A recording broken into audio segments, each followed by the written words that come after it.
Well, this is Reg Hart at the Cineforum in Toronto. I'm going to talk to you about something I discovered by chance. I have a DVD of the documentary The Cola Conquest, which shows us the rise of Coca-Cola and the various colas from their beginning. And it's a really interesting documentary.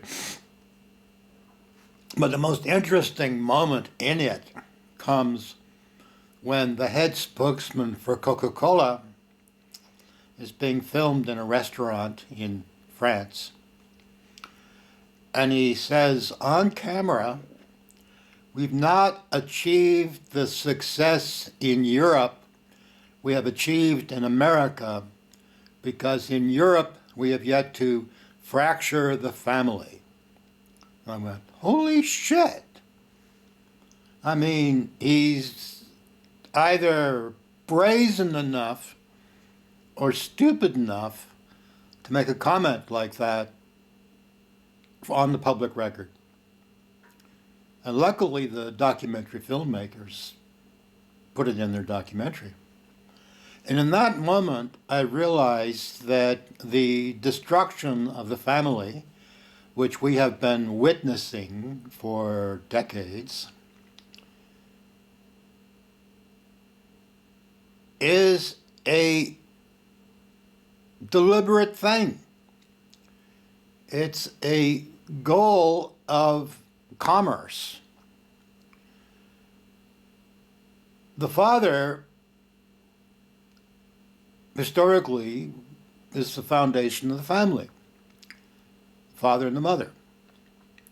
And the father goes out and braves the storm, does what he has to do to put food on the table. And the mother takes care of inside the house. And she's the most important person because she's the doorway through which life enters the world.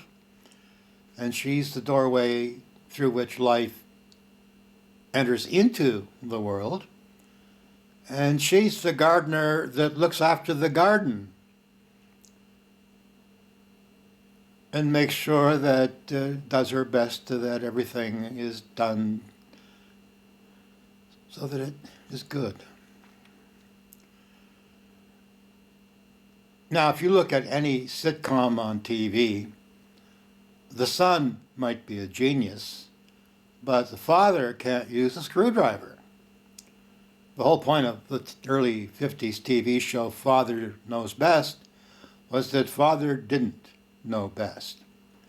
And we've had an emasculation of the male in our popular culture that is heinous. It's no wonder young men don't want to grow up, because when they grow up, they become idiots. Now, that, of course, that's not true. But the popular misconception is that they do. I put that little clip up on the web, so I'm going to link it to this video.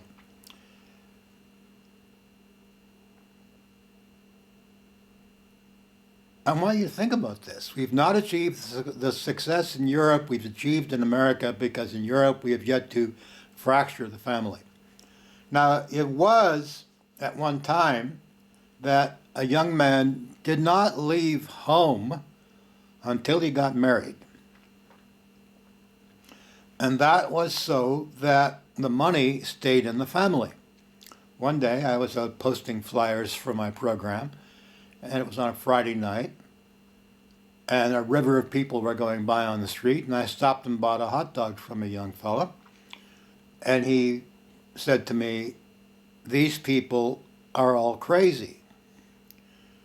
I said, "Yes, they are, but what makes you say that?" He said, "Well, my money goes to my mother and father, and when I get married, they'll help me buy a house. They're pissing away their money." I said, "You must be a Muslim." He said, "How can you tell?" I said, "Well, in Judaism and Christianity, the family is pretty much shattered, except for Orthodox Judaism and Orthodox Christianity, which you're in the minority. but in general, the family is shattered. And that's true. You know, if you don't leave home by the time you're 18, they think there's something seriously wrong with you. And there isn't. There isn't anything wrong with you if you're still living with your parents. There's no reason on earth why you should leave home until you get married, if you choose to get married.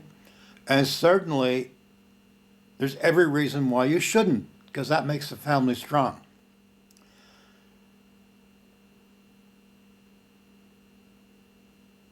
So you got to turn this around, and it's not going to be an easy thing to do because, generally speaking, our whole culture is dancing to the tune of the drummer that's beating the drum.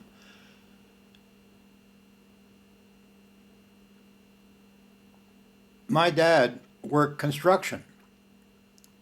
He started out as an engineer on the CPR, Canadian Pacific Railroad, and he got laid off when they had a massive layoff of engineers. He had a bunch of us to feed and no time to go back to school, and he became a pipe fitter by accident. That's a different story. But he raised 8 kids. And he was out all across the country working up where only the native people, the indigenous people go, because that's where the money is. And he's up there freezing his ass off, working construction. And we never for a moment thought of that. And we never for a moment thought to say thank you. And when he came home tired and angry. So that's how we saw him most often, tired and angry. Once in a while cheerful, but most often it's not tired and angry. And we had no idea what the source of his anger was. Well, I know what the source of his anger was now. It's an anger that just about every man in the world is starting to feel or has been feeling for a long time. And it's a righteous anger, but you've got to be careful in how that anger is expressed.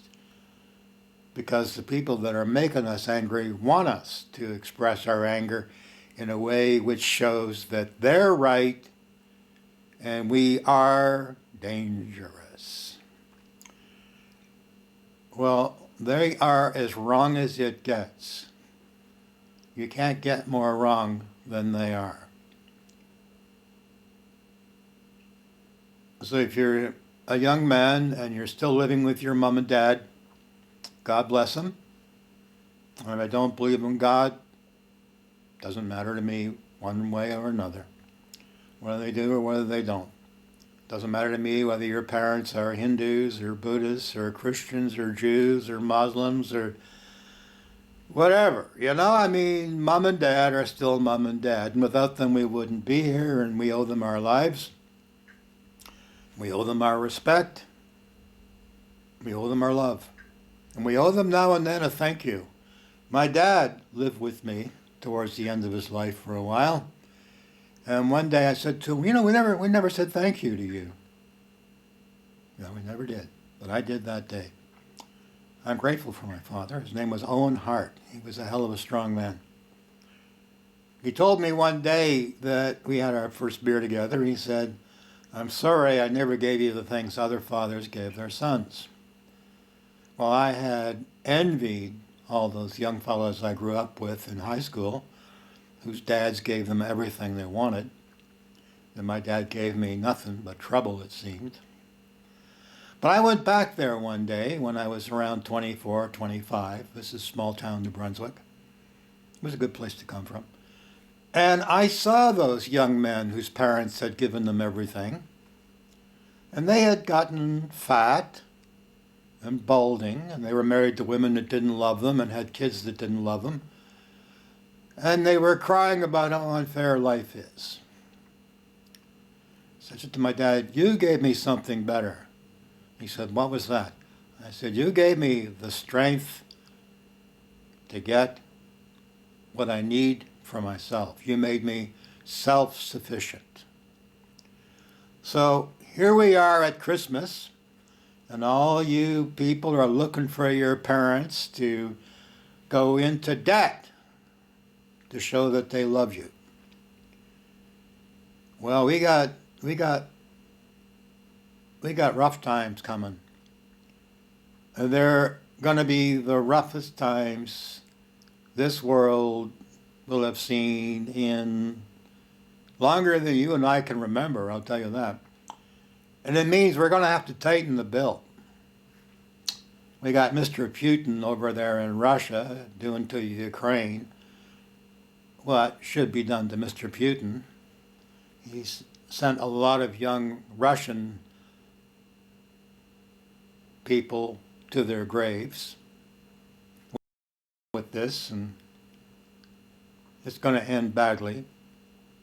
And we've got leaders all over the world who are quite ready and eager to send their people out to get slaughtered in the name of whatever cause they can conjure up.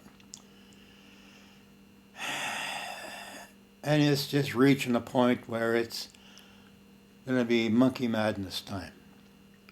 So you just hang tight and put your trust in what generally is called God, and keep the faith.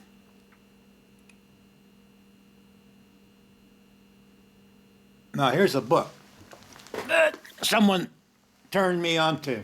It's called The Black Swan, and it's by a man named Nassim Nicholas Taleb. And it's all about how you can't predict anything, and how stress is actually good for us because it causes us to grow. So these times coming up are going to be stressful beyond description. You don't need to buy a copy of The Black Swan, and there's 2 more books in that series of books. But it won't hurt you to get a copy of it. So I recommend you do. I'll put a link to it along with this video. And give your mom and dad a hug, and don't leave home until you get married. Keep your money in the family. Don't go giving it to strangers. Reg Hart, Toronto Cineforum.